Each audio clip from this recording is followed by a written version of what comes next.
প্রতিদিন যেন আমাদের যে প্রশাসন ক্যাডারে যে অসীম আমাদের সম্ভাবনা এবং শক্তি রয়েছে, এটা যেন জনগণকে নিপীড়নের কাজে না লাগিয়ে আমাদের সংবিধানে যেভাবে বলা আছে জনগণের সেবা করার কাজে যেন লাগায়, এটাই হচ্ছে আমার প্রত্যাশা থাকবে।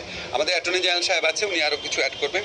স্যার, আপনি যদি একটু ওইটা বলেন যে মানে এইটা আপনারা কি নির্দেশনা মানে কি ফর্মুলা বেঁধে দিচ্ছেন বা কি নির্দেশনা দিয়েছেন যাতে করে সেই সেবাটা তারা দিতে পারে? আমি শুধু এখানে কোনো ফর্মুলার ব্যাপার নাই, বা বিষয়টা আপনি আইনে যা আছে, নীতিমালায় যা আছে, সংবিধানে যা আছে সেটা মেনে চললে জনগণের সেবা আর কল্যাণ দেওয়া ছাড়া ওনাদের কোনো কাজই নাই।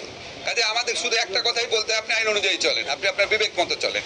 আর এটা তাদেরকে জনগণের প্রতিপক্ষ হিসাবে যে ব্যবহার করা হয়েছে, এটা হচ্ছে সম্পূর্ণ আইন এবং সংবিধান লঙ্ঘন করে।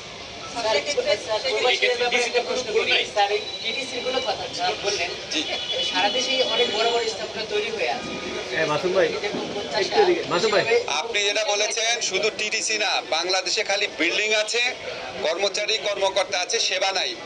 এটাই আমার এই গত 6 মাসের অভিজ্ঞতা। আমরা প্রাণান্তকর চেষ্টা করছি সেখানে আপনার ভালো কিছু করার।